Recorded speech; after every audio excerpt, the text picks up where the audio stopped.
Can you guys see my screen? Yes. Okay. So today we are going to talk about topological sorting, and I'm going to use Geeks for Geeks as a reference to talk about the concepts. And we will cover what topological sorting is, applications of topological sort. We will also look into two different approaches that we can utilize to solve the topological sorting problems. First one is DFS, and then the second one is Kahn's algorithm. And also we are going to cover a few questions, like hopefully like 2 or 3 different questions on LeetCode, namely course schedule 1, 2, and maybe we will cover sequence reconstruction. So let's start with what is topological sorting. Anyone? Is anyone aware, like, or utilize, like, of like what is topological sorting? So topological sorting is nothing but the application where it will be using so say like an ID like Eclipse, or you can take a Spring Tool. So it will form the folder structure, right? The project structure. So which structure has to come first. So for this type of application, they will use a topological sorting basically. Okay, yeah, sounds good. So you told about like one of the application of the topological sorting. So topological sorting, we mostly like is applied on a graph. Okay, and here you see like a example of a graph which has bunch of nodes and edges. Now we say that the topological sorting is applied on a directed acyclic graph, which is a DAG. So let's look into what we mean by directed acyclic graph. Okay, and here I'm just going to share my OneNote with like a couple of images so to go over the concepts. So I believe like everyone is aware of what a graph is, or heard of like what a graph is. I guess yes, that's a prerequisite like for the topological sorting. Now, what do you mean by a directed graph? Anyone? Directed graph has a what to say? It will goes from edge U to V, so which means which has been directed. It doesn't have a reverse edge, so it will go. It will have only a forward edge. If you take out the term acyclic for now, a directed graph, like just a simple directed graph can have a reverse edge. Okay, so here is like one graph. Okay, now it has like few vertices A, B, C, D, E, F, G, and edges connecting like those vertices. Now looking at this graph, okay, and there is this one more graph.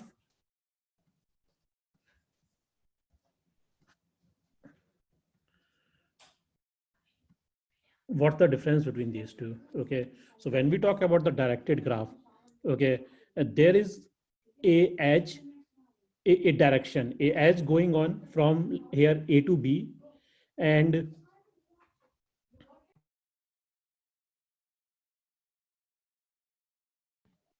there is this edge going on from A to B, and there is a direction. So it is directed from A to B.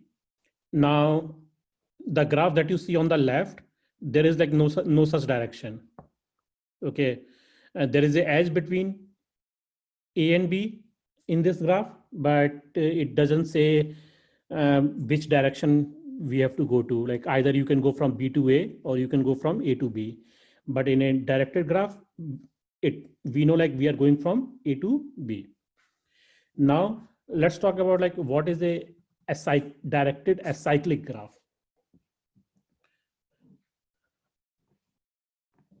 So as the term says acyclic, it should not have a cycle, correct? If you take a look at the graph on the right, is this is cyclic graph or acyclic graph? It says so, cyclic graph. Yeah, cyclic. Yeah. And what's the cycle here? BCED and to B. Yep, correct. That's the cycle. Because like in this graph, if we have to go from A to F, then we can start from A, B, C, E, D, and then maybe if while we were at E, if we choose F, we can directly go to F. Otherwise, if we choose D, and then from D we can again go to B, and then like we can end up like in a cycle. So it's a cycle here. Now, what about this graph?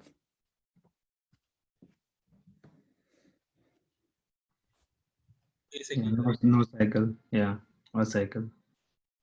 It doesn't have cycle, correct? So we can start from like any of the node, either like 5 or 4. If we start from 5, we can go to 2, 3, 3 to 1, and then 4. When we go to 4, we can go from 4 to 1, and then from 4 to 0. So there is like no cycle. So is this clear? Like what is a directed acyclic graph? A graph which is directed and there are like no cycles. Now, one interesting property of topological sorting is that we can apply topological sorting only on the directed acyclic graph. If a graph is not directed, which is in this case, because we don't know like in which direction we have to go.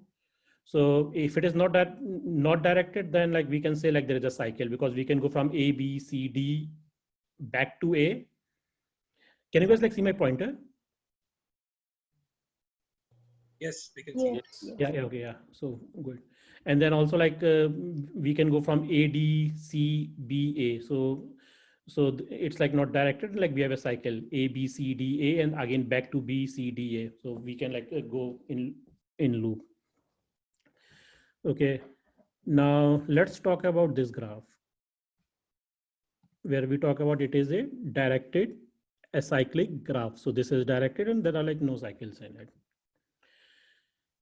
Now, what do we understand by topological sorting?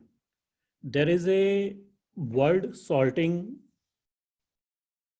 in the term in topological sorting.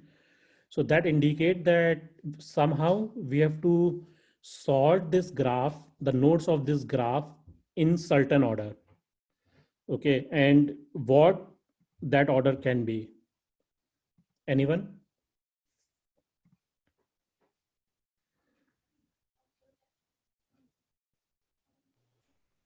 I believe the node which cannot be reached from anywhere, that will be the starting point, because in this case, like 0, it's kind of a end, right? So Yes. that has to be, yeah. So in this case, this node has in degree 2, but there is no outbound edges. Correct. Right. Yep. And if we take a look at the definition, like what is given on Geeks, it's a linear ordering of vertices such that every directed edge UV, vertex U comes before V in the ordering. Correct? So in this case, let's say like if this is like a 5 is node U. This is node U and this is like node V. So there is a direction between U and V. And whenever we do the sorting of these nodes in this graph, U should always come before V, right? So let's write one of the sorting for like so topological sorting for this graph. Wait a So- minute. So yeah. what would you start? Wouldn't you then start with the node that has the highest out degree instead of No. the node that has the highest in degree?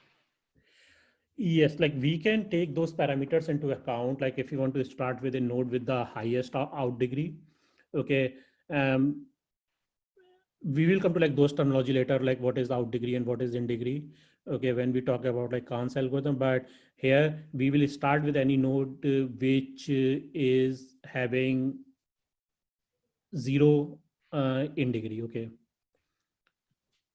definitely like we can use some Okay. algorithm. Okay, where we can start with the node with the highest out degree, but like we are not considering those as of now. So that makes sense. Yeah. Okay, so if I have to write,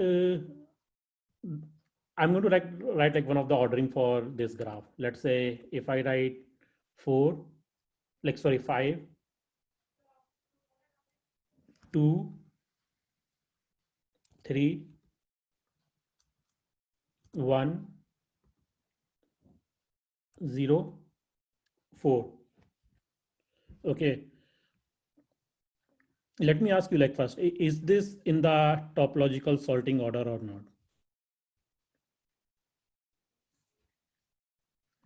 Like That's what I was worried about because 4 ends up at the end. It doesn't appear before 1 or 4 0. before 1. yeah, 4 should come before 1, right? Yeah. Yeah. Because that's what like we saw the definition of the topological sorting, that for every edge uv where we are directed from u to v, u should always come before v. So Yes. good. We said like 4 should come before 1. Now, okay, let's say if I place 4 here, is this good enough? Yeah, it's fine now, I think. Yeah, it's good. Before 0, 5 and 4 should come, which is correct here. Okay, anyone else has to like has any say on this? I mean, it satisfies that one condition. I think I might have done something like 5, 4. Yeah, there could be multiple arrangements there, like 4, 5 also it can start, or 5, 4, but But it doesn't really matter. So you said like 5, 4, and then what? 2, 3, I guess 0. 2, 3, 1, 0. maybe 0. Oh shoot, that's 1, 2, 3, 1. I don't know. Okay. So this is good. Both of these are valid topological sorting for this graph. Okay. Because both of these sorting satisfied the condition that for every directed edge uv, you should be coming prior to v. Okay, so a single directed acyclic graph can have like multiple sortings, multiple like different sorting. And if you take a look at the example like they have taken on the Geeks for Geeks, this is the same graph that we are talking about. And these are all the valid topological sorting for this graph. Okay. The only constraint here is, okay, we talked about directed edge uv, you should come before e. Now take an example like here, like 5 and 4. Okay, there is like no incoming edge to 5, there is like no incoming edge to 4. So both 4 or 5 can be done in any order, or maybe if our algorithms permit, we can do them in parallel. So we can take 4 and 5 and we can run them parallelly to speed up the execution.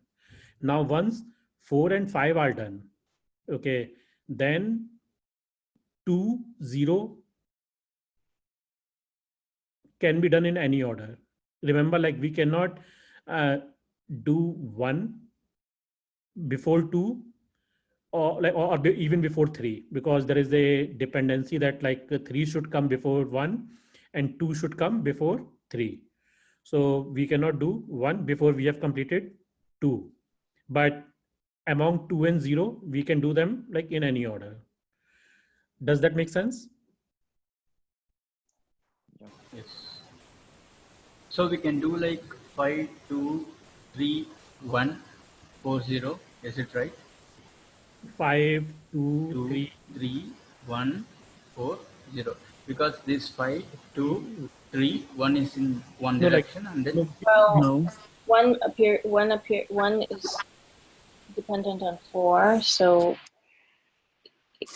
you can do 5, 2, 3, but the next one cannot be 1. Yep, correct. Haven't So taken 4 yet. here in the example like the one that we're talking about, where 5, 2, 3 are coming 4, 1. like prior, but 4 should come before, even like before we can reach to 1. Correct? That clarifies it? So Yes. so is there a like, without seeing a graph or just seeing the data, I can tell like right now we have a visual representation of this, right? So what is the theory behind it? Like I understand this, like there are different patterns which is formed, and 5 and 4 doesn't have an incoming edge, so that will be a starting point. Okay. Maybe I don't know if you'll cover this, but like from 4 to 1, I'm just thinking like we could not go because there is an incoming edge to 1, right? So is this something which can be generalized by just looking at the data, input data? So first, like let's consider an application of the topological sorting. Okay, like we talked about it earlier, and like we keep using that on our day-to-day basis, like task scheduling. Okay, so let's say like you have a list of tasks, okay, where some tasks are dependent on other tasks. So definitely like the dependent task we cannot perform before the task which it is dependent on can be done. So take this example 4 and 1. Okay, 1 is dependent upon 4, so we cannot complete 1 until like 4 is done. Okay, so this is like one example, job scheduling. One other example that we use on day-to-day basis is like when we are compiling a program, we have a lot of dependency, lot of files. Okay, but some files are dependent upon other files to be compiled first. So that's where topological sorting comes into play, and we have to decide that we have to start with the files which have 0 dependencies. We compile those first, and then we start compiling the files which are like next in the series. Okay, so those but again, like file compilation is again an example of job scheduling. But we can generalize it as a job scheduling where you have like dependent jobs. So independent jobs need to be done first, and then only you can do the jobs which are dependent on the independent jobs. Does that make sense? Yeah. Okay, so that's how like we can, I believe like we can generalize it. Do anyone have to like add anything to it?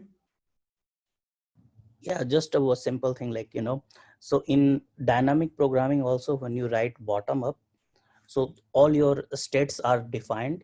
So here you can see like, state 4 and 5, they don't have any dependencies. Once you can start with your definition for that. And based on that, like, after that, you can have state 2 and 0 to work on. And you can finally, like, traverse that. So that is exactly what we use when we write bottom up. or any DP. So just wanted to give you another perspective on where it is used. Thanks, Roger. Like that is good. So kind of like you're talking about a state machine where like the states which need to be calculated first need to be done first, and then the depending states. Yeah. From that like we can drive the depending states. Yeah. Good example. So one thing, right? Like, I mean, if we take any, like, you gave one good example, Gaurav, is that, like, think about any build, right? Like NPM or Gradle or something, right? Which compiles thousands of files to know it. So is there any, like, I mean, all these are same complexity, I believe, right? Like we have, like, I mean, I don't know if there is a relationship there. Let's say that we have a graph with 6 vertices, right? Like how many combinations can be possible? I mean, I'm not sure if there is any relationship is there or not mathematically, but any of this thing is same performance, right? Like there is nothing one is better than the other way if we are choosing. Yes. So like earlier, like we talked about that, like one example that like someone gave earlier, you remember, where the node which has most out degrees need to be performed, like maybe done first. So if you take a look here, like both 5 and 4 have 2 out degrees, like 2 tasks are dependent upon 5 and 2 tasks are dependent upon 4, correct? Mm-hmm. Right. Okay. And let's take like a another example. This doesn't look like very good to me, so I will just like tweak this example a little bit. Okay, 5 4, then we have 2 0, and let's say 3 6 7, something like this. Okay, and then something like, okay, let's say like we have long list. Okay, so here like 5 has 2 out degree, and then 4 has like 3 out degree, correct? Now if we can perform the task in parallel, okay, I would like definitely want to like once 5 is done, like 5 and 4 we can do them in parallel, but once 5 and 4 are done, we can do 2 and 0 in parallel, and we can also do 3 6 and 7 in parallel, correct? Yeah. Okay. Now, if let's say we can do 4 first, okay, if somehow if we are able to do the 4 first, then there are 3 different tasks that we can start in parallel. But if we do 5 first, then there are only 2 tasks that we can start in parallel. Ideally, like in this example, we can, after 4 and 5 are done, we can start like all of those in parallel. But think of like if we are blocked on 4, like if 5 is done first, then only these 2 can be started in parallel. And in this case, if 4 is done, 3 different tasks can be started in parallel. So that gives you an idea that if you bring in other factors to this topological sorting, and depending upon the use case and algorithm, we can decide if the priority of the task that we are performing in parallel matter or not. Okay, so right now we are saying like 4 and 5 have like same priority. That's what like we can do like 5 first or 4 first. Okay, but if you bring like priority into consideration, then definitely like we have to choose 1 or 4 or 5 first. Which that is makes sense. priority based scheduling. So there are again different factors which we can bring into our algorithm, but like here we are for the sake of like today's conversation, like we are keeping it simple. We can perform like any one of those in either way. Okay, thanks. Okay. One thing is, but in general, for topological sorting specifically, we can start from any node, right? Eventually, it will restructure itself in a way that it will give us the right output. Yes, right? we will talk about that. Like Okay. in a while. Because just I think about the dynamic programming, what Roger was talking about. So that is one kind of generalization for graph, but it always starts from 0, right? The bottom up. Yep. Here we can start from anywhere. Yes, we can start from anywhere. Like we will talk So about. that depends on implementation. So if you are starting, you will see like in Khan's algorithm, you will Mhm. start with like, where in degree is 0. You must start with that. Oh, okay. But Okay. the other way, which I think Gaurav will explain, in DFS, you can start with anywhere, but eventually you will get to the like, position where it should be started with. Got it. Okay. Okay. Yep. Yep. So those are the like next topics that I wanted to cover is two different variation, like how we can perform the topological sorting. So one is a modified DFS approach. Like I won't say it's a DFS, but I will say it's like a modified DFS. I will talk about it like why. And then others is Khan's algorithm. Okay, so these are the two approaches that we can use to perform a topological sorting. Now, and like we will go with DFS first, but let's go through one important observation, like or understanding. What's the difference between topological sorting and DFS? Okay, so let's say, given the graph that I have here, okay, this graph, if we have to perform a DFS on this graph, okay, what should be our approach?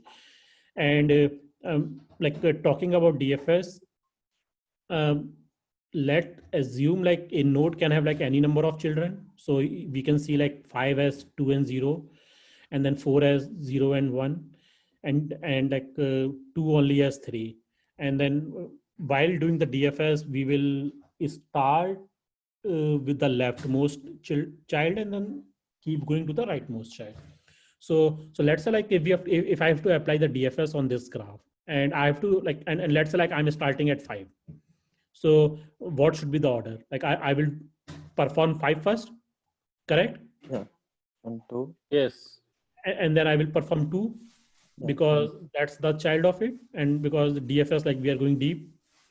3, Then 1. I will perform 3 first, and then 1. 1, Yeah. and then 0 and 4. Then 4. 0, And 4. because like we are first looking at all the children of 5. Mhm. So we are done with 2, 3, 1, and then like we came to 0 and then 4. So this is the DFS that we use. But is this topological sorted? No. No, correct? Yeah. Yeah. So DFS, like applying a DFS on a directed acyclic graph doesn't guarantee that we will get a topological sorting order. Guys, just give me a minute. Like I need to like move rooms.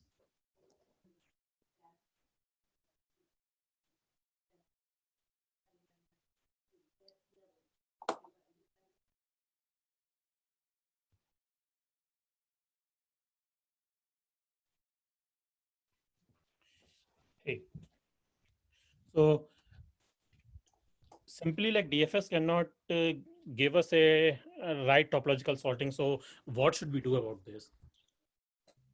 Yes, before visiting the node, we have to make sure there is no incoming or the dependency for that node, right? Because when we are reaching one, before traversing one, we have to make sure the one is not having any dependency. That is the tricky part here, right? Yes. Yeah, so we can't simply go DFS. I mean, before traversing its children, we have to make sure that children has any dependency or not. If it has dependency, then we should not go or traverse that node. Does that make sense? Yep, that makes sense. Also, this is like one approach where I took 4 first, like sorry, 5 first when I was starting. But in most of the cases, like when we take a look at the question that we are given, and here like we are given node numbered 0 to 5. Okay, so usually like we will start with 0. Okay, so if we have to like go in the order, Mhm. then what should be the like what should be the DFS? Like we will start with 0, 0, then 1, then 2. 2 has a child 3, so we will go to 3. And I'm assuming like we are like marking the nodes that visited. So we okay. will not like do 1 again, and then Mhm. after 3 like we will do 4, and Oh, then 5, 5. because like once we reach 5, like all the childrens are already visited, Mhm. so we won't do anything. But again, even if we do this in the order, this is like not topological sorted, correct? Yes. Yeah. So that's where we can still use DFS, but a modified version of it. And if you are interested, like later, like revisit the same link, topological sorting on Geeks for Geeks, and it talks about like using a stack, okay, to solve this, and we will see like in a while how we can like use a stack. Okay, so the idea here is, let me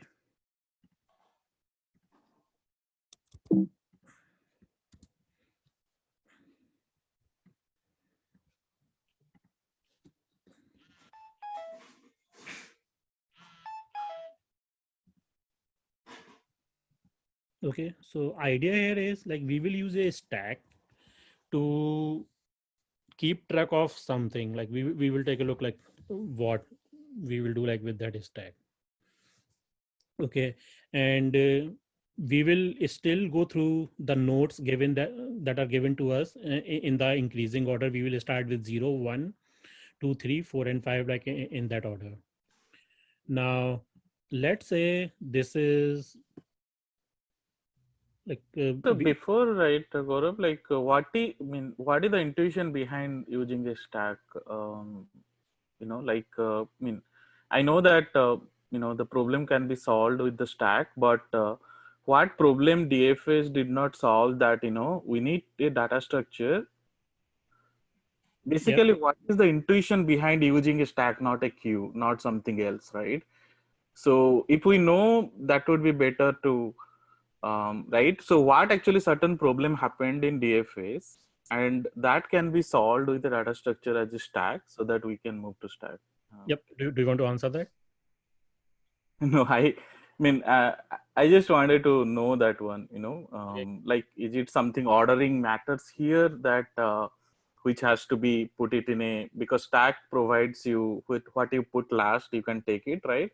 So in Yeah. this case, we just put the items, navigating, so that, you know, yeah, I mean, that's what I'm just trying to understand. Like, there is some correlation that here, whenever we are moving to 3 to 1, that hey, like 1 cannot be done, that because there is something is there, which is yeah, I mean, which is dependent on 1, but that is something, which we cannot really identify, right? Like in degrees are again coming, like whenever we are visiting. Yeah, I Yeah. think somebody is not And I on believe mute. like you already answered like the intuition behind it. Like you said like couple of things here. You talked about like using a stack or a queue. So we can definitely, can you guys like mute yourself?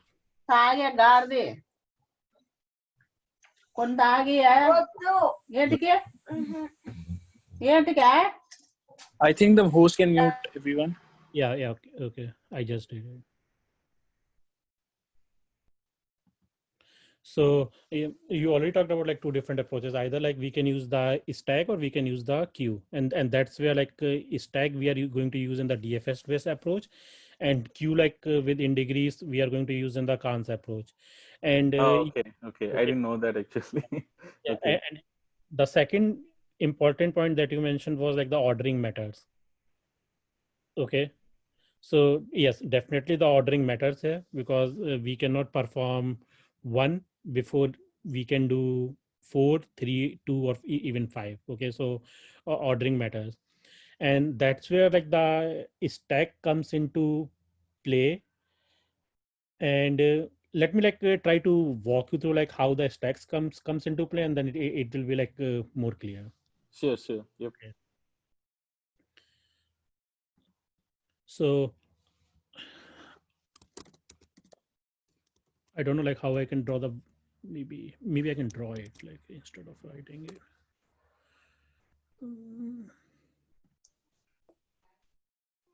So let's say this is my stack. Okay. And if we have to go with the ordering of the nodes, starting from 0 to 5, which one we will start with? 0? 0. Okay. So when we process a node, okay, we also need to have a visited array. So we will mark them as visited just to make sure we are not processing it multiple times. Okay. So we start with 0, we mark that as visited. Okay. And then what we do, we put that in a stack. Next one is so Wait. yeah. So once we put this in a stack, even before putting it in a stack, we will see if it has children or not. Okay. So 0 doesn't have any children, so we will simply put that in a stack. Now then we reach 1. We mark that as visited. Does 1 has any children? No. No. So we will put that in a stack. Now we will reach 2. So we will mark this as visited. Okay. And then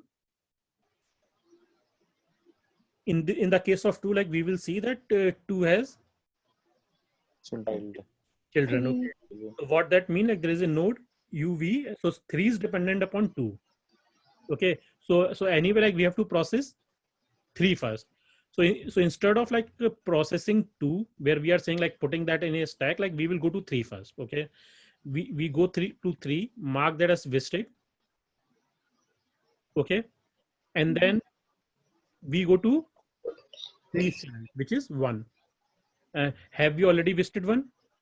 Yes. Yes. So we will ignore that. Now, then we will put 3 in the stack. And then we will put 2 in the stack. So you see what we did here. Once we went to 2, okay, instead of putting 2 in the stack directly, we first try to put all the dependencies of 2 in the stack. Make sense? Yep. Then we can go to 4. Okay. Mark that as visited. And what are the children for 4? 0 and 1? 0 and 1. Yes, sorry, 0 and 1. Both of those are visited. Yes. Okay. So we don't need to do anything for them. And then simply put 4 in the stack. Then we go 5. Mark that as visited. And then its child 2 and 0 are already visited. So we put 5 in this. Okay. So this is the stack that we get by applying this this DFS algorithm. Now, what if we just now process this stack in top, in top down fashion? Definitely we have to do that. So we will process 5, 4, 2, 3, 1, 0. Okay, so this is the order that we will get while we take out all the elements from the stack, and if we process in this order. Is this topological sorted? Yes. Yep. Yes. Okay, so that's the intuition behind using the stack, where we are guaranteeing that once we are reaching any node, in this case take 2 as an example. Okay, before putting 2 in the stack, we have to put all the dependencies of 2, which is 3 and 1. Okay, so once all the dependencies are in the stack, then we can put 2 in the stack. Now, since the dependencies are already in the stack, which means they're at the bottom of the stack, So they will be performed later while we are taking out element out of the stack. So 2 will be done first and then its dependencies. Does that make sense? For this approach, in case if you started at 3, Okay. what will happen? Like you want to start with like a different order? Yeah, because my confusion is somehow we are not caring about is this project is dependent on anything else. For example, if it comes to 1, if there are some children, we are trying to process the children first, but we are not caring about this 1 is dependent with 4. How that will be resolved with this up?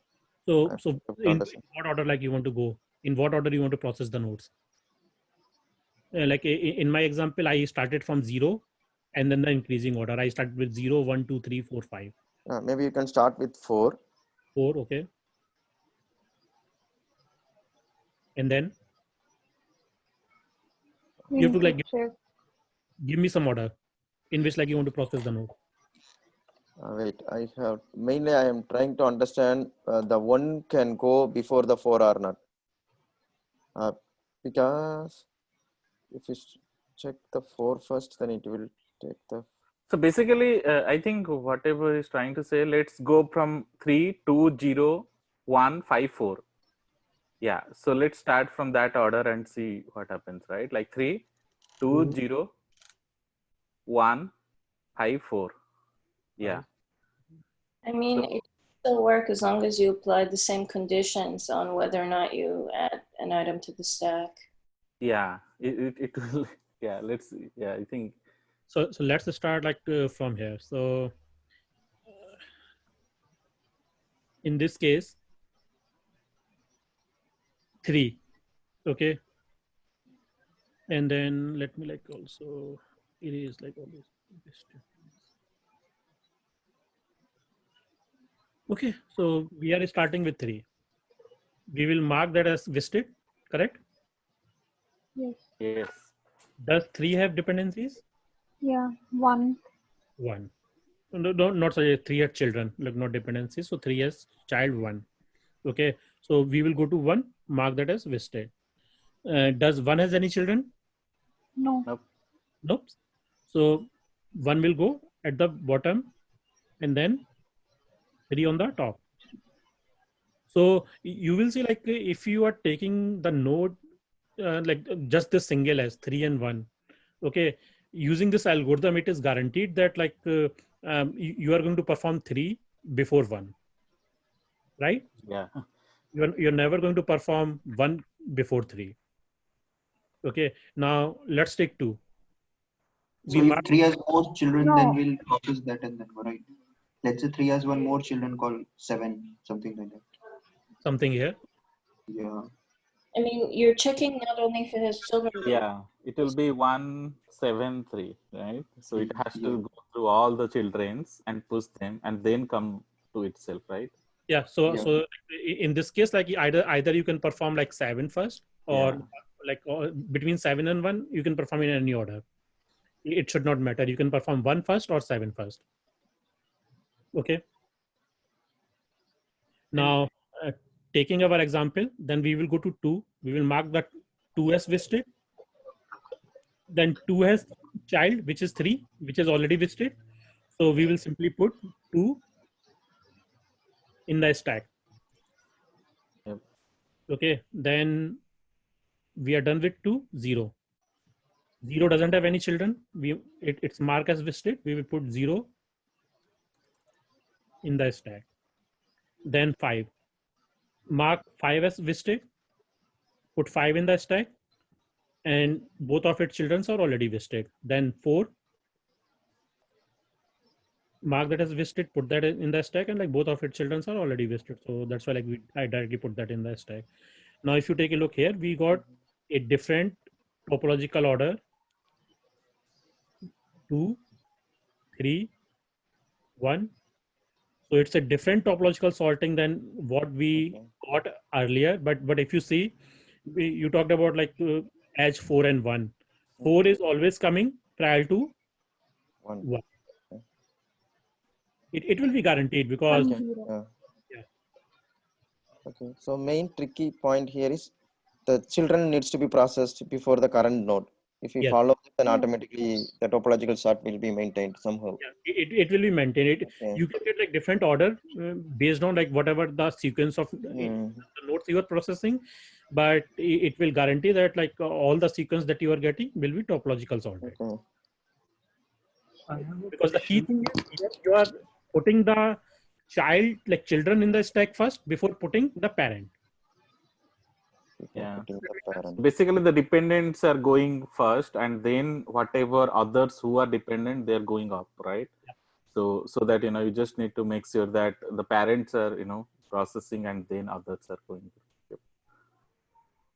I have a question that basically this is we are trying to find a topological sort, right? Is there a method which finds the number of different permutations which are valid topological sorts of the given graph, something like that? There are like a few things I haven't like looked into those, and this is like where if you go to the same Geeks for Geeks link, this algorithm prints like all the given topological sorting for a given graph. Okay. Okay. Okay. And I haven't like really gone through that, but you can like go through that. And if anyone have any idea like how to do that or want to like talk about it, like feel free. Yeah, I think idea wise, I have also not done it, but what you can do, like as in Khan's algorithm, you will see, we will know how many nodes are with in degree 0 at each levels, right? And among those we can choose any of those in any order, right? So suppose there were 5 nodes, so I know I have a 5 way to start my first place. Basically I can put any of those guys, right? Then we go to the next level, and then they will become the next guys with in degree 0 as we process one of those 5 guys. So if you can accumulate that list, and you can generate, now you have multiple lists at different levels.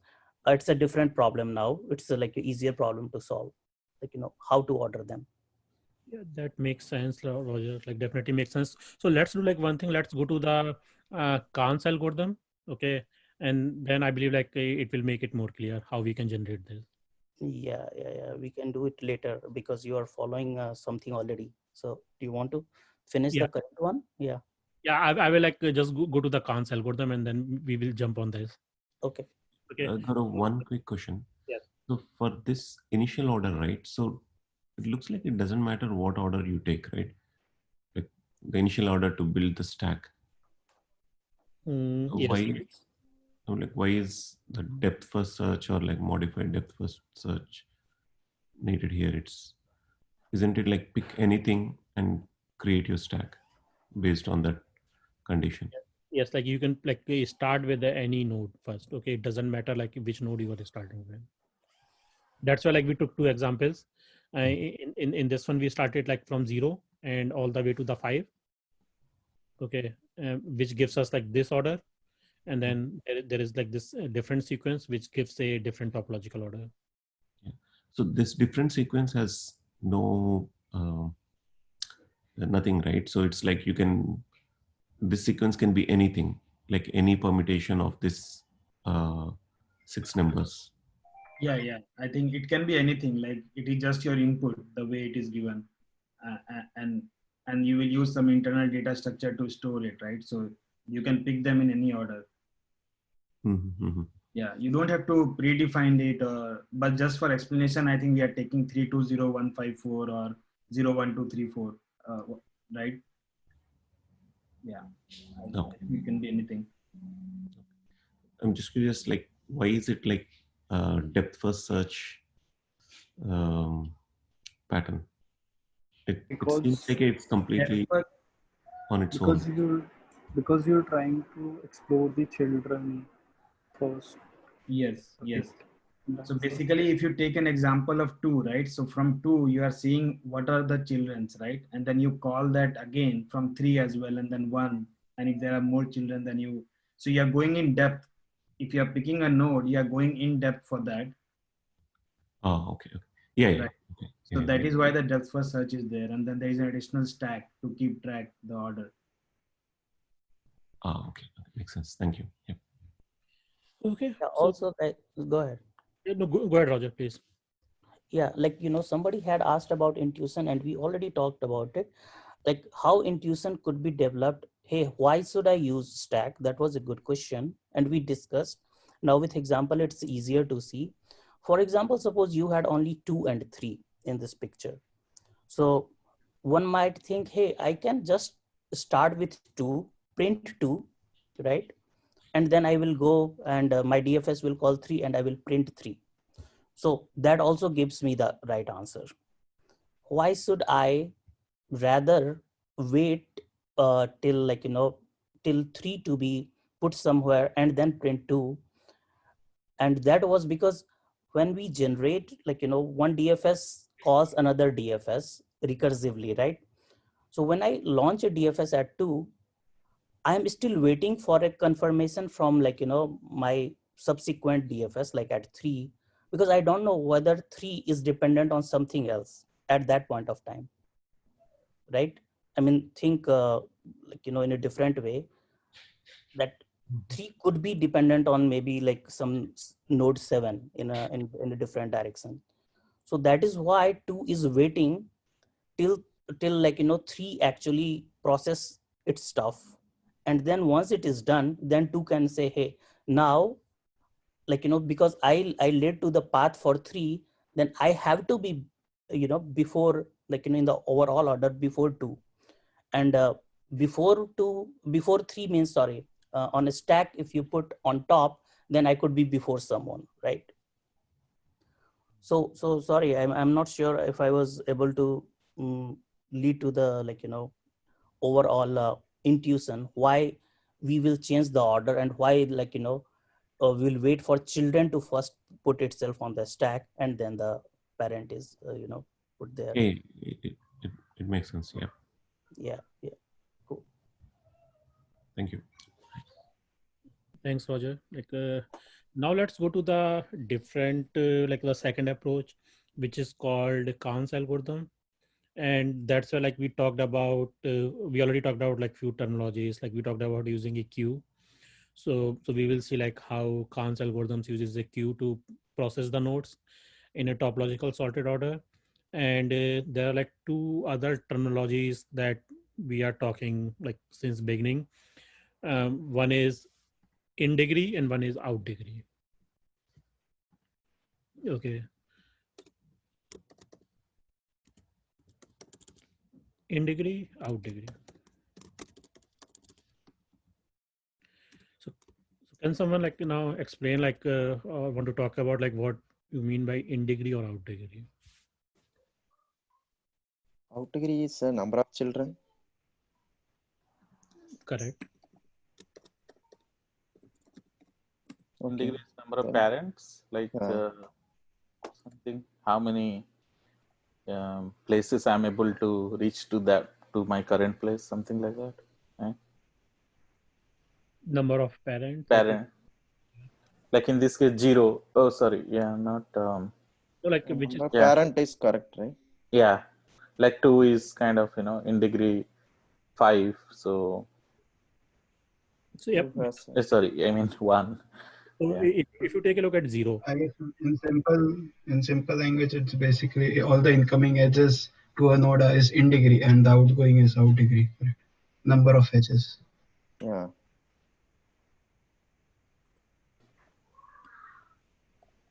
all incoming edges. Yeah. And all outgoing edges. Okay. So in this example, okay, what's the in degree of 0? 2. Okay, 0 is a in degree of 2, and what is the, and I'm just writing in degree by out degree, just 0. Okay, 0 is a out degree of 0. 0. What's the in degree of 1? 2. 2. In degree of 1 also 2. And 3 and 4. Out 0. How is 0? Yes. 3, 1, 1. 1, 1. and then 2, same. The same. 1, 1. 5, 2, 0. 0, 2. Okay, 0, 2. 4, 0, 2. 0, 2. Okay. And this first one is like, just to clarify once more, like 2, like the first is in degree, the second one like is out degree. I'm just like representing in degree / out degree. Okay. Now, given, let's say like we are given this graph and we have somehow calculated this information about in degree versus out degree. Okay. In versus out, that's how I'm writing it. Okay, how we can utilize this information? Like, does it give you like any insight? What should be doing with this, like in degree or out degree? It feels like the nodes which does not have an in degree really can go, first, right? Because they are the guys who are independent. Correct. Right. So in this case, 5 and 4, they are not dependent on anything. So they are independent. So they can go first, right? In any order. And the guys who are dependent, right? Like in this case, 1 and 0, they are dependent on something else. So they have to, they have to be processed later. And those who are same level, like 1 and 1, it doesn't matter. Something like that. I'm just thinking. No, like, The nice But part, we, the nice part is that once you process either 5 or 4, you will go to each of the children and reduce the degree by 1. Count, right? Yeah. Better on. wait, but we are changing the dependency. Yeah, for the first time, we were saying 5 is dependent on 2, right? like, No. When you say dependent on, do you mean it must become before, or do you mean the other way? That's what I got confused now. Well, what I'm saying is that 5 and 4 are independent. For either of those, when you process them, you can treat the children, each child, as if it no longer depends on that one. Okay. You're gonna reduce the in degree of each child by 1. Okay. let's talk about like this algorithm. Like let's like break it down. Okay, so very first important thing that we talked about is we have to start with the nodes which has No, in degree of 0. Okay, that means they do not have any incoming edges, or you can say they cannot have any parents on which they are dependent upon. Correct? Mm-hmm. Yep. Yeah. So in this case, we have 5 and 4. Correct? Mm-hmm. What we will do, we will initialize a queue and put the nodes with those in degree, like within degrees 0 in our queue. Okay. It doesn't matter like if I put like 5 first or 4 first, because like depending upon if you are putting like 4 prior to 5, then you will have like a different topological order. Okay, but I'm just choosing like to put like 5 first and then 4. Okay, we can come and see what happens like if we do the other way around. So while initializing, can we put like any other node here? Can we put 2? No. We are not going to, because we are saying that we will put all the nodes which have in degree of 0. 0. Okay, so only 5 and 4 has like in degree of 0. Now we will start our algorithm. We will and like we have already calculated like in degrees and out degrees, so that is like one of the most important information here. So process 5, take it out of the queue. Okay, look at the children of 5. What are the children of 5 here? 2 and 0. 2 and 0. Reduce the in degree because we have already processed the 5. 5 is gone. Okay. Then reduce the in degree of the children. So what should be the in degree of 0 now? Sorry, 2 now, 0. And in degree of 0? 1. 1. Yeah. Okay. Now, again, take a look at all the nodes which Have 0 in degree. yeah. Actually, Okay. are you planning to put the 4 in the queue already? Because here now you have a choice between 4 and 2. No, so like so here what we are going to do, like once we reduce the in degree of the child of 5, okay, if we see like the in degree is 0, we will put them in the queue. What I mean is you didn't have to put 4 in the queue. Like you could have processed 5 and then it would have been okay to put in 2. So really, like in this situation, you have a choice between 2 and 4 because both have in degree 0. Do you see what Both I'm have, which is 0, but like remember, like our algorithm says we will put all the nodes which have in degree of 0 in the queue to start with. I mean, that's not required. That's as long as you put 1 within degree 0 and then continue on, you're fine. Yes, should be fine. Like we can do that way, but let's go with this approach, and then we can talk about the other approach. Like there is like a little subtle difference between those. Yeah. Little like more work involved. Okay. Uh-huh. So we put like 2 because the in degree of 2 is 0 and in degree of 1 is still not 0. So we will like leave 1. We don't put that in the queue. Now process the next element. We will process 4. Okay. What should we do now? Now reduce the in 0 degree will of be 0 and 1. 0. 0. Okay. We will put 1 that in the queue. What is 1? 1? 1. Yeah. It is 1 now. So we will like leave it.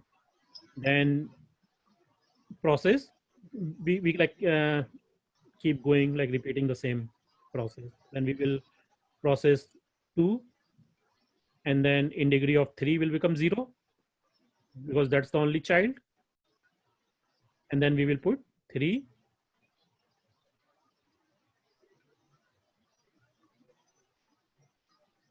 In the queue. Then we will process 0. Right? No child, nothing we have to do after this. Then we will process 3. The only children is like the only child is 1. Okay, so we will reduce the in degree to 0 and then put that in the queue and then process 1. Queue is empty. We are out of the loop.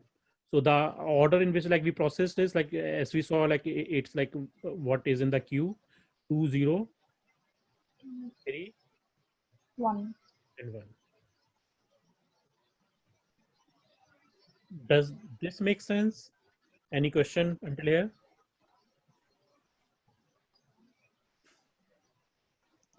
Just want to clarify that you need another data structure to kind of save the results, right? Like the process, like the 542031.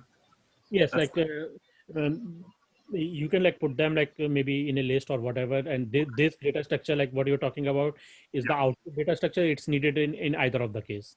okay, and it could be right. Okay. So And to maintain in degree out degree also we need to put it some kind of other data structure, maybe map or something, right? Like every node will have what is the in degree out degree, and we need to constantly update whenever we visit. Yep. So do we care about out degree? Sorry, go ahead. Yeah. I was just asking, like, do we care about out degree in this algorithm? No. No, mostly in degrees. Yeah, just like in degree. So maybe you can have an array based on the like just like in the vertices, right? Every vertices. Okay. Nodes are numbered 0 to 5. So for every index, like you can put the in degree, like is to start with your 5 as 0 in degree, 4 as 0 in degree. Okay, Right. so Yeah. maybe you can Kaurav, mention. I have a question. If you are not knowing the out degree, how will you decrease the dependencies? So Because we are decrementing just for the out degree elements, right? You don't need No. to know the out degree. You In just degree, right? In degree, we are decreasing. No, like we were decreasing the in degree, okay, but we were increasing the decreasing the in degree for the children. So like once we were processing the 5, Yes. we were No. decreasing the in degree for 2 and 0. Yes, but if you are not knowing the outer element of 5 is 2 and 0, how will you So find? you are already given a graph. right? You are Neighbor. already given a graph. From the graph, you know, like, okay, Yeah. 5, like what are the children of 5? Oh, but okay. You are just caring about the count, because out degree you mean is you are completely breaking the link, like that I understood. Okay, sorry. Yeah. So just to clarify again, like we are not utilizing out degree in this We are not algorithm. using the property, yeah, but still we need the children for sure. Okay, thanks. Yeah, but I think that brings a good point that it could be a good variation of the graph question. I'm not sure if there is a question of such kind or somebody has seen where you have been given an in degree and out degree of each node, and then you have to do a topological sort or any graph problem. Can you construct a graph given a in degree and out degree? No, you need more information. You actually need to know which point leads to which other point. If you just give a think list we with can, degree and but out we degree, you're not okay, guaranteed. yeah, who are connected. That is the thing. Okay, yeah, that makes sense because Yeah, like need to know the nodes, right? Just like in this case, 2 is there, 0 is there, but I mean, which nodes? If there are 100 vertices, right? Like which are connected, that we need, right? I Just mean, if you're given a number may list, not, yeah. if you're given a list of all of Yes, the connections, enough. Yeah. Okay. Build the graph. I think you can create a graph, but that won't be a unique one. Might not be unique. You're right. correct, like you can like say it that way, but to have a graph unique graph, we need like edges. Okay. Yeah. To Right. specify like which nodes are connected to each other. Yeah, makes sense. I think. Yeah.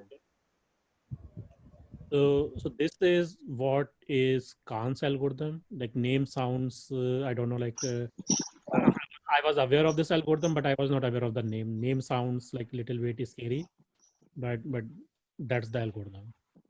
I have one question. So there is a one more node incoming like 3, there is node 7, okay, and that 3 has an incoming edge from 7. Here. Yeah. Obviously, that time the incoming degree for like incoming edge for 3 will be 2, but for Yes. 7 it will be 0. 0 and yeah. 1. Correct? Just No, yeah.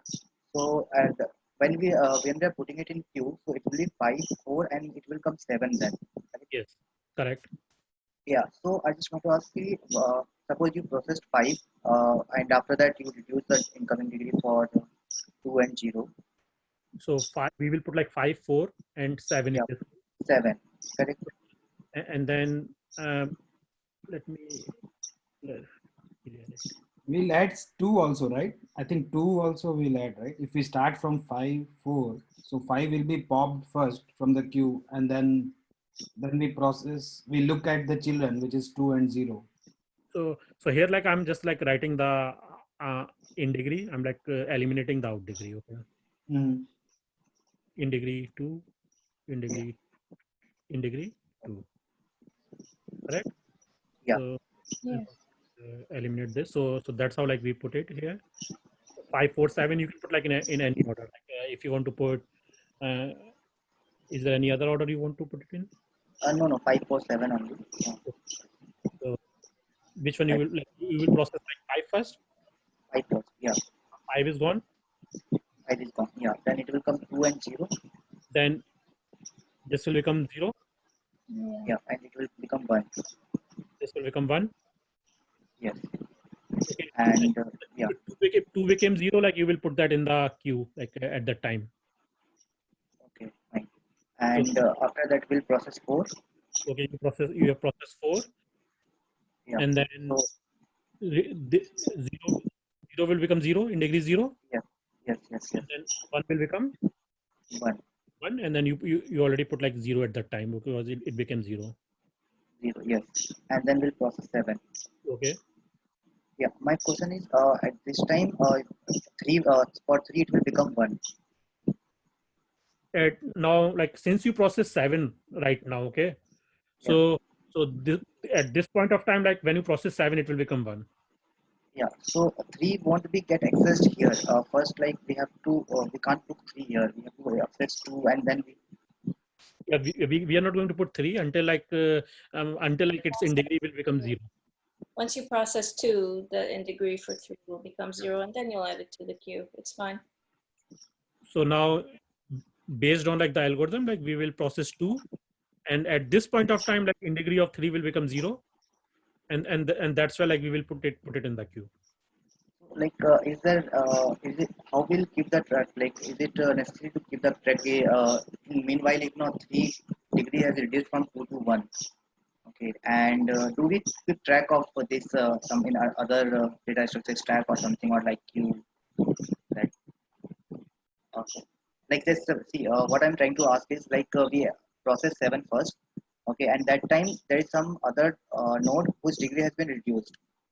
So it doesn't matter, like should we keep track of that, or it will be handled while tracing the other nodes. So once you are processing a node, like you already, so to start with, you already have a graph data structure, correct? And how can like you represent a graph in memory? Either like you will use the adjacency list, or you will use the adjacency matrix. Okay. So like the most common form like that we use is if the matrix, like if the graph is like not a sparse graph, then like we use adjacency list, correct? Yes. Or the Yeah, other like way. it will be handled in the graph thing. Yeah, I got it. So you already have a graph represented as like adjacency list. Okay, so that's how you know like what's the children for like 7 or like for any node based on that adjacency list. And you need to maintain a different data structure to manage the in degrees for each node. In this example, I just suggested like maybe we can just use the array index 0 to 5, and then we can have like in degree corresponding to each node, or you can use a hash map or like whatever you want. Correct? Yeah, correct. Thank you. Okay. So any doubt up until here? Like we have 40 minutes. Yeah, I think we do not need a visited array for this algorithm, right? Yes, we don't need. And this seems to be more simpler actually than compared to DFS. I mean, there is a recursion there, and here it's just a queue, and then you go in the loop because you have an in degree. You can play with that. You have to build that in degree, right? Hey guys, like build in degree, you have to build upfront. Basically, you have to go through your graph input and then build the in degree. Yeah. So what is the compare? I'm not sure if you're going to cover that. Like, how do we choose between one versus other, or it's like pretty much open? Like you can go with any of it. I think all it matters is that that if there are any vertices with in degree 0, you pick one of those first and add it next to the queue. You know what I mean? Mm-hmm. Sorry, maybe I worded that wrong, but you know what I'm saying. So like, you started with 5, 4, 7, but it really didn't. You didn't have to do it that way. You could have, you could have done 5 and then 2, and then it could have been 4 and 7. It wouldn't have mattered. Yeah, and also actually maybe you might have, or someone might not have realized it. Instead of queue, if you use the stack here also, will that work or not? I think you might get stuff out in the wrong order, or you'd have to, because you don't have a guarantee that the item with the largest in degree is actually at the end. But you only always put the candidates, right, which are having in degree 0 in your structure, data structure. But in a stack, the first item in is the last out. So you want. So the question is, does it matter whether 5-4 we print 5-4 or 4-5? Does that matter? 5-4 or 4-5 doesn't matter, but all its children matters, right? Once you process 5, you are going to update its children 2 into the queue. If you are updating this in stack, then 2 will be picked first before the 4, right? That's where the problem starts. Okay. I think you will not add that element to the stack unless it's in degree 0, right? Then automatically you will be doing the DFS logic, right? If you are trying to keep going down until you process everything. Right. I'm saying like most likely you can use some other data structure and it may work as long as we make sure that only the candidates which have in degree 0 are being put there. And one more thing which we haven't yet covered, like, what if there was a cycle? Because in this particular case, we we can get stuck even with putting it in queue or not, doesn't matter. So how would you detect that? You would use a similar approach actually to find a cycle, because if anything that's not in the cycle, you can keep reducing the count of the connections, and eventually you'll end up with a bunch of nodes that each have degree 1 out degree 1. You know what I'm saying? Right. I got it. I just want to make sure that just keep that in mind. Yes. So the definition of topological sort says like it is not possible, like topological sorting is like not possible on a graph which is not a DAG. Okay. So it need to be tagged. Let's do one thing. Yeah, but there could be a question, right? The graph is given whether topological sort can be possible or not, right? And the graph will have a cycle. Yes. Let's do one. That could, yeah. Let's jump to first question. One more thing, I have something actually. Isn't that Khan's approach similar to BFS, breadth first search? You're using a queue, and similar to BFS you are putting in. I think so. Correct. You can say that, but we will put the child only if the in degree is 0 at that time. Yeah, we'll start from in degree 0 itself. Yeah, correct. But after that, I think we are using that BFS approach only, because BFS uses queue only. And I think similar approach is going on. We are putting all the adjacent to 5 ones and then popping one adjacent, and again, I think so. So let's do one thing. Let's jump to our first lead code question for today. And so I will go through this question and then talk about 3 different things that we talked. How we can use a modified DFS approach to solve this problem, and how we can use the Khan's algorithm. Also, how to detect whether it is just when to decide we should be using the cycle detection algorithm or not. Okay.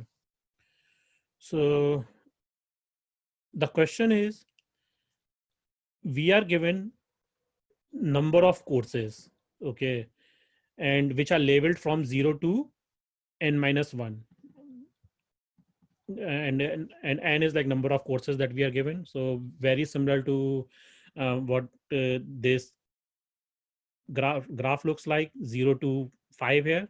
So we have 6 courses, and the way that dependencies are given is we are given a list of prerequisites where each element in that array is a pair, which says for taking course, if it is in the form 0, 1, it says for taking course 0, you have to take the course 1 first. Okay, so 0, 1 means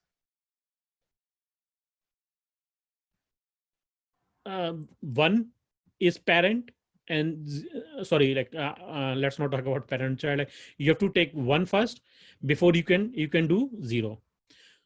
Okay, so there is a edge between 0 and 1 which is directed from 1 to 0. Is that correct? Right. Okay, because you have to take 1 first. In this example where it is saying like 1, 0, so before you can take 1, you have to take 0 first.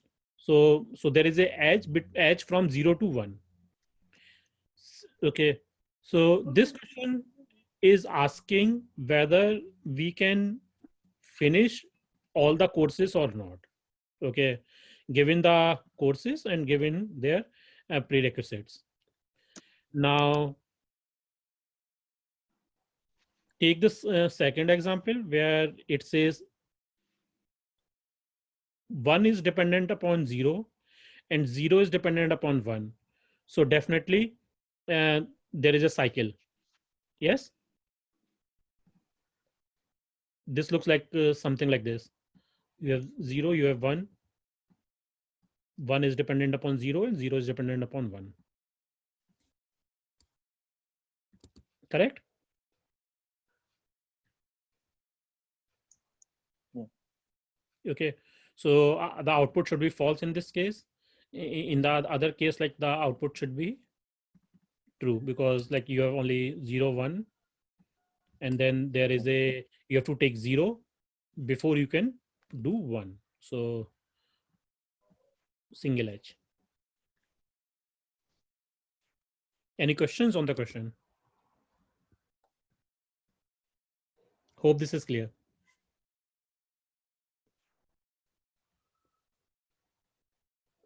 Anyone want to like write the DFS approach that we discussed?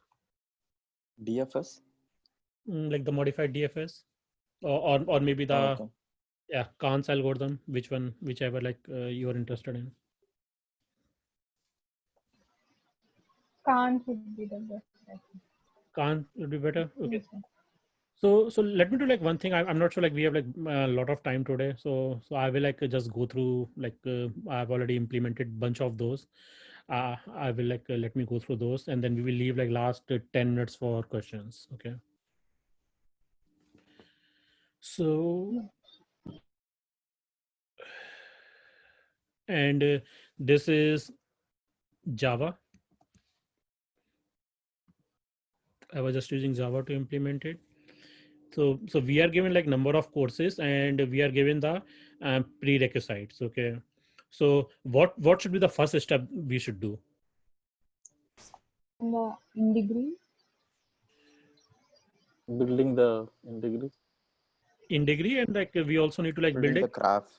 Yeah, we need like Graph. we need to like build a graph. So for the graph, I'm using the adjacency list. Okay, so it's a list of lists. Okay, so it will look like something like this, where I have a list, let's say like in this fashion, 0, 1, 2, up until like whatever the number of courses are, until n. Okay, like dot n. Okay, and then each element is a list which gives the dependencies for that element. Okay. Okay, so this is like how I'm representing the graph. So in this example where like we have 0 and 1, we are saying like there is only one element in the list which is only 0, and dependency. So let me like write it here. Only 1, 0, and then the list is 1. Correct? In this case, like in my array list, I have like 2 elements, and then in the zeros list, like we have 1, and in the ones list we have 0. Okay, so that's how like we will build the adjacency list graph. Okay, and taking a in degree which is an integer to count the in degree for like each course. Okay, and here like I'm just like initializing the graph with empty Array. array for each node, and then we are like going to loop in for the prerequisites, and then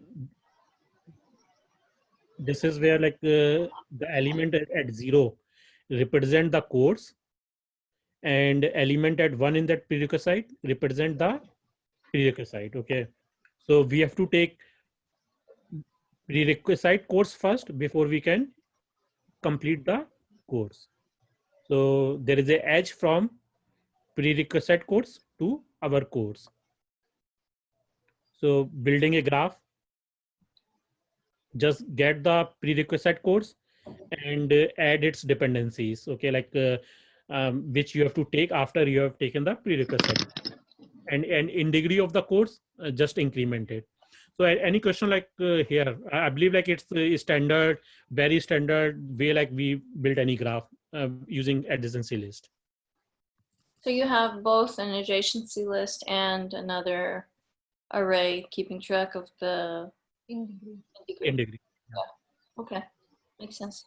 Okay, so very standard thing here, like how we build a adjacency list. Okay, and if I believe like some of you are not familiar, if then please read about how to build a graph using adjacency list and adjacency metric. Now I am using a queue. Okay, and iterate through all the elements in the in degree array. Okay, and then if the in degree of the course is 0, then put them in the queue. Correct, to start with. This is like in initialization sequence. Then while the queue is not empty, we will keep processing the elements. Take out the element from the queue. So in this case, if we walk through this example, in this for loop, we are going to put 5 and 4 in the queue, and then we take out 5.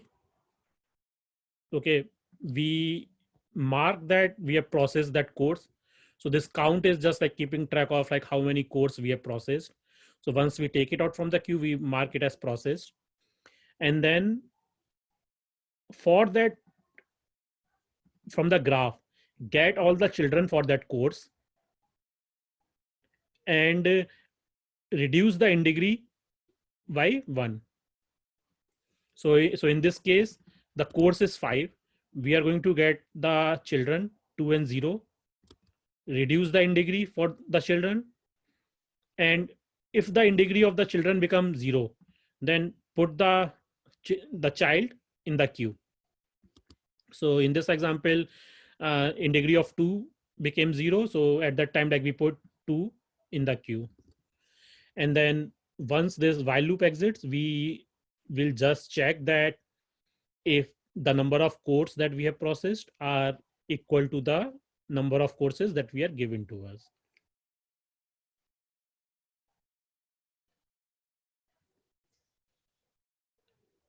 Any question here? So you're saying basically if there's a cycle, the count is going to be lower. Yep. If there is a cycle,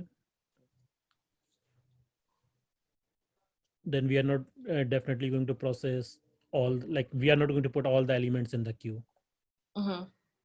Because at that time the in degree for that child like will be greater than 0, so it will not go in the queue, and then the count will be definitely, the number of elements that we have processed are going to be definitely less than the number of courses given to us.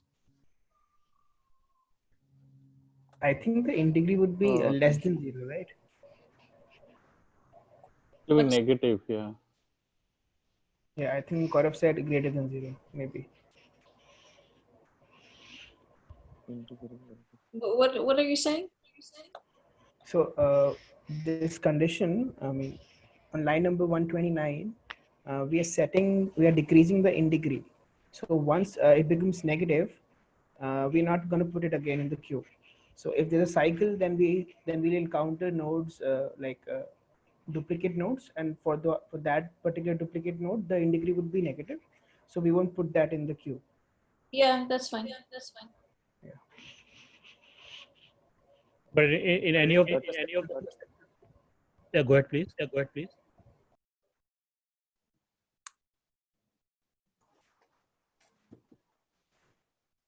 But in any of the, I don't understand that. I don't see 129. Before it become negative, it had to be equal 0 first. And if it equals 0, then that will gonna go into the queue. That means before it become negative, the other node have to be in the queue already. Yeah, it's actually not going to be, you're not going to end up in a situation where you have to decrease it from 0 to -1. It's just not going to happen. you want to try it on this example, maybe? Yeah. So here, what is the in degree of 0? Wait, here we cannot add anything into the queue because both has in degree 1. They just won't.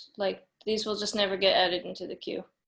So the queue will be empty, you'll exit that loop, and your count will be 0, but your number of courses is 2, so you're done. You'll say it's false. Make sense? Yeah. So whenever there is a loop, definitely this number should be greater than, we will end up having no element to push into queue. I'm not sure. Someone said it will be negative number. I couldn't find the way how it will reach negative. No, that won't be the case, right? I think one of the example which Gaurav has given earlier, where there was a node from A to 1 to 2, and then this one, the right one. There is a cycle, but the in degree for A is 0, right? Yes. So here, no, what I am saying is, if it is a loop, for example, when you are trying to process B, you can successfully process A and F for sure. But when you are trying to process B, you will never process B because it will be in degree will always greater than 0 for B. Yeah, so it just won't get. That's where we will find this loop, right? But what would be the terminating condition? Like, how do you know that? Our terminating condition always going to be if the queue is empty, come out. The condition he added in the last is to make sure we didn't process all the element, but we finished it because of some cycle. That's what he's trying to add with the last condition. A number of elements should match with the processed element. Right. So you mentioned that you would only process A in this case. A and F here. Oh, sorry, not even F. You process A, and then the in degree of B will become 1.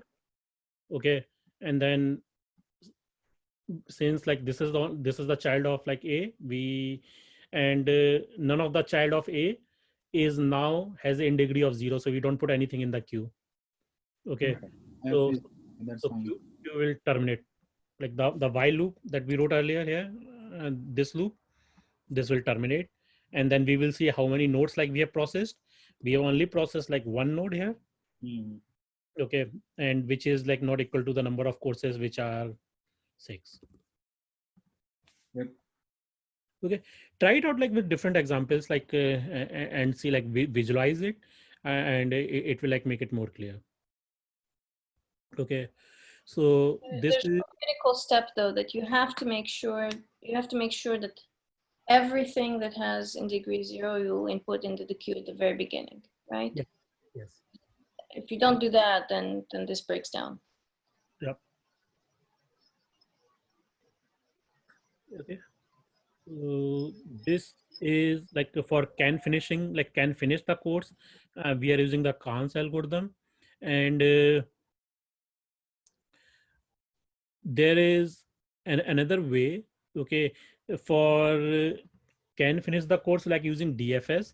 Here, I'm not using the stack because we will use a stack to find a topological sort once we know that the graph is DAG, okay, directed acyclic graph. Okay, then only you can use DFS with the stack to find a topological sorting.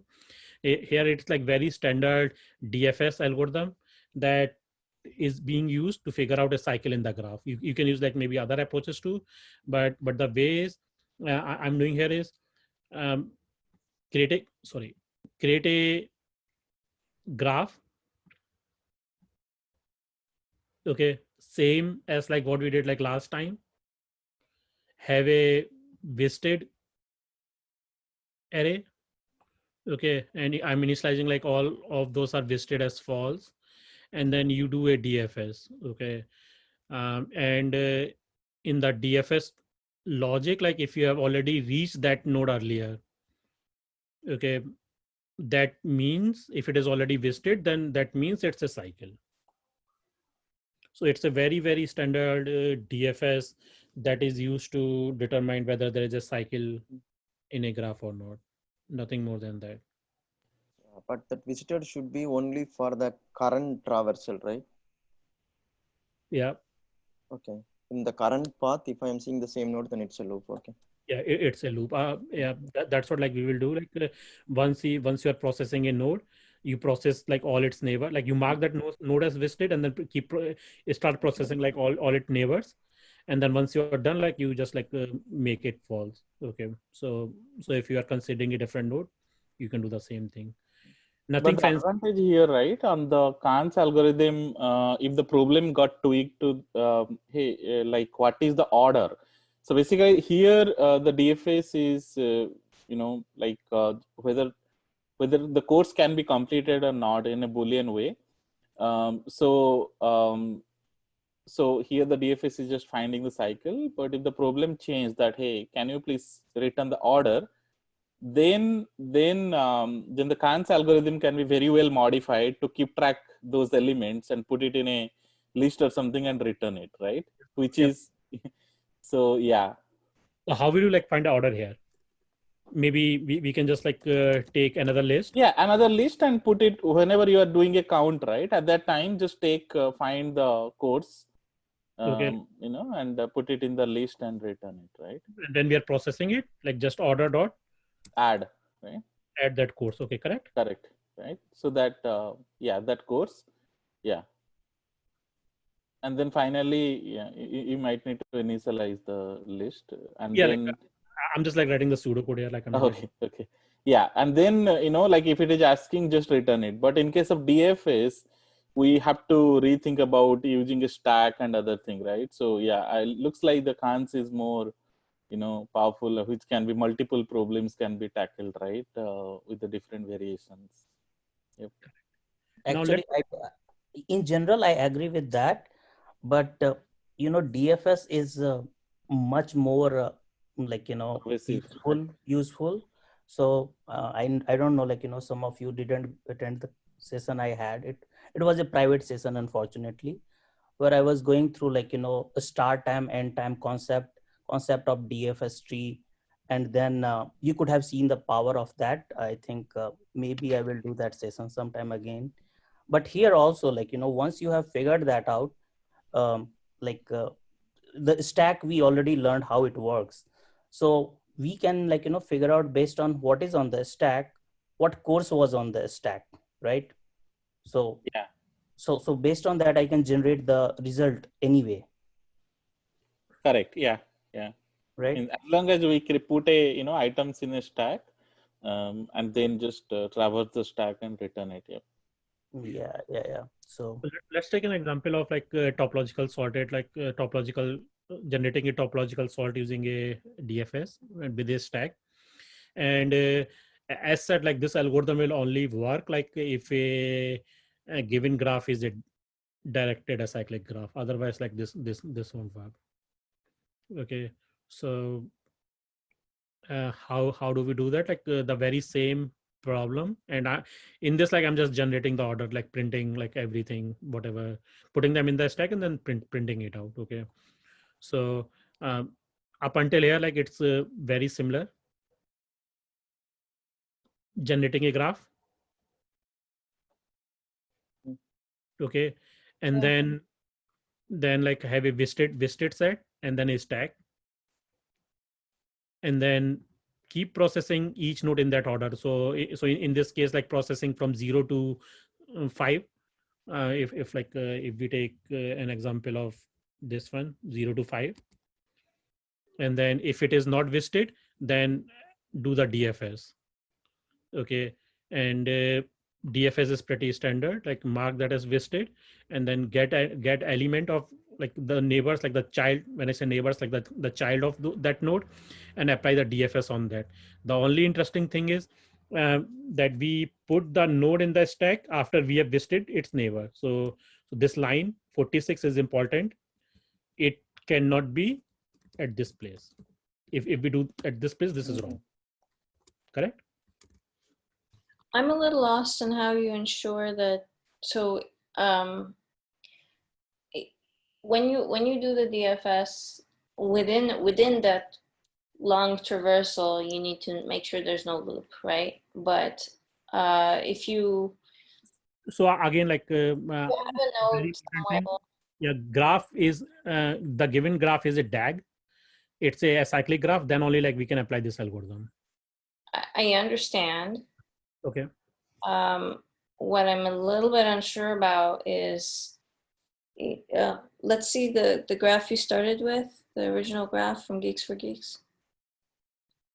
You see how 1, like if I started from, let's say 4, I would reach 1, it would go into the visited list. But then if I start from 5, I will reach 1 eventually. Right? So you don't want to end up with a problem there. Let's go back to your code.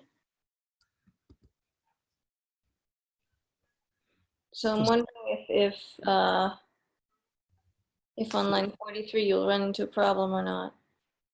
Line number 43. Okay, so let's take an example. Okay, like do you want to go starting with 5? So in this case, like once we start with 5, okay, we started with 5. We will mark that node as visited, and then we iterate the child of that node. Okay, and we are not putting anything in the stack as of now. Okay, so 5 we will reach 2. From 2 again the DFS will occur, and then we will reach 3. At 3 again the DFS will occur here, and then like we will reach 1. Okay, now when we are at 1, yeah, 1 doesn't have like any child. Okay, so it won't go like in this for loop, and then it will put like 1 in the stack. Yeah, that's fine. Okay, then it will backtrack. 3. We will put 3 in the stack, because like once we are at 3, let's say like this node is 3. Okay, at this point of time, we go 1. For 1, we don't enter the for loop, like we put that in the stack, and then you are backtracking because you are done with the for loop for 3. Then you put that 3 in the stack. You're saying that eventually when you get to 4, it's just going to treat 1 like it's just going to say, oh, 1's been visited, so we don't need to do it again. Yes. Okay, that's fine. 1 is already visited at that time. Yeah. Like pretty standard like DFS. Okay, just the key point is where we are putting the nodes in the stack. Okay, so putting the node in the stack is like we are processing it after we have processed its children. That's it. And once like you print out the stack, you will see the order. So in this algorithm, like let me run it if I can. I was taking like some bigger example. I believe it's the same example like that we took, and it's printed like in the reverse order. Like so the 5 is on the top of the stack. So 5, 4, 2, 3, 1, 0. That's the order that we got. So Gaurav, in that particular code, we don't have to, since it's a DFS, we don't have to set the visited node to false, right? For the node which is coming in for the first time, suppose, because it's all its children or the neighbors are not visited. But even then we are marking it true. But since it's a DFS, it goes up till the end and then take into account that thing, right? Yes, like we're marking it as true, like because like once we started with 5, let's say we went all the way from 5 to 1. But we have to mark those as visited because like when we start at 4, after that. Mhm. Okay. We don't want to process one again. Yeah, but what I'm saying is that if we start from 5, right, and in the recursive call, as soon as we get into the loop, we like the call function call, we are marking it as visited, even though 5 is not fully visited, right? Because all its child are not visited. 2, 3, 1 is not visited. So the recursion or the DFS will take care of it when it backtracks, right? It goes until 1, then 3, 2, and then 5. I'm not sure if I'm. The order in which I they are think marked as visited. I mean, 5 is already marked as visited, which is not the case when the code, when it executes the recursive function, right? but it is how we are seeing the problem, right? Because he is saying the node 5 is visited, but that doesn't mean the node 5 all its children is not processed. But he want to say the 5 is visited. That's true, right? What is the confusion? I'm Yeah, missing that. No, what I was saying is that 5 is not Yeah. I mean, yeah, maybe the interpretation is different, but what Yeah. I'm coming to is Okay. that when we say 5 is visited, that means all its neighbors are also visited. That's not the understanding here, right? Yeah, now. like that's like just a misunderstanding, like the way it is done. But if you take a look at the code, you have to mark that node as visited. Okay, and I'm just marking it as visited, and then again like iterating all its neighbors. Okay, I'm not doing. But Kaurav, you already confirmed like this logic is only for DAG. If that is the case, what will be the problem if you move the line 37 to 47? Yeah, I was Still wondering. it should work, right? It should work. I guess so. I am not sure, just asking. I am also not super clear because everyone is getting confused. Before you are putting the node to the stack, you are making the node is visited. That's what creating confusion here, it seems. I'm not sure still it will work or not. I hope it may I work. think the DFS with a recursion will take care of it because eventually it will mark 5, but it will make sure that all its neighbors are visited, right? 5, 4, 3, 2, 1. For this problem, ideally it doesn't matter how you are carrying, how you are treating that node. Yeah, because you are not using this visited to find your loop. If you are trying to use in that way, then updating it first makes sense because you want to make sure the same 5 is not coming in your path. But here that is not the use case for this visited. So, Yep, like I just like tried, it worked. Yeah. Okay. Yeah. Thanks. If you go up or like outside of this DFS function up higher, what are you? Where are you deciding that? Like which nodes to start at? I'm like starting with the sequence 0 to number of courses.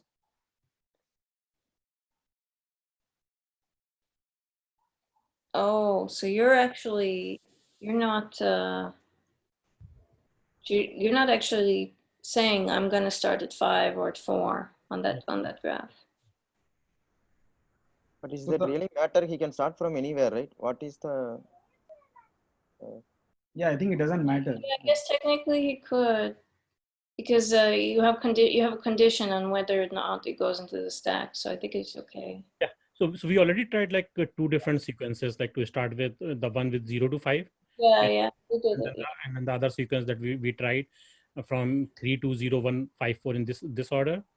And the end result is like it will still give us the topological sorting, but the order might be different, like as we have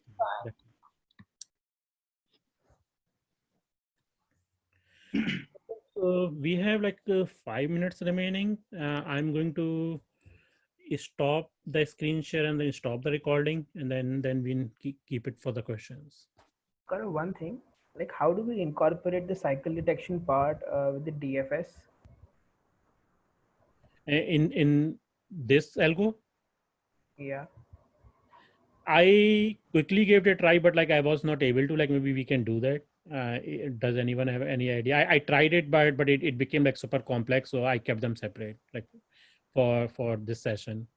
That is something like I wanted to give it a try myself, because that's the beauty. Like we saw that using the Khan's algorithm, it was straightforward.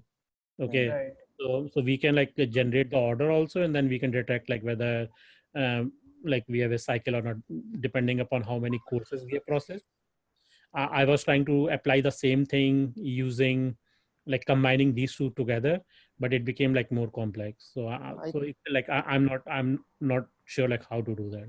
Maybe in 37 you can have one more visited node, which are in current path visited, something like that. That one you have to update in your line 37, and you have to see that current path is not getting updated. Every time you start a new node, you have to reset that. Maybe that may work. So I saw like one of the solution, like I'm not sure like where I saw it. That solution talk about like having, like as you just said, like two visited, where one is soft visiting to detect the cycle, and then current path. Okay. Yeah, for the current path, and other one they were calling it like hard visited to make sure like okay we have like really visited. Yeah, but your soft visit should be updated at your line 37. That time it really matters. You have to update it in before you process all the children. Yeah, and I'm not sure like where I saw that code, but like that is something like good. I want to like try it myself. Yeah. I thought you already done that. Can you go back to your code? Because you visit, and when you're done with that, you set the visit back to false. Yes.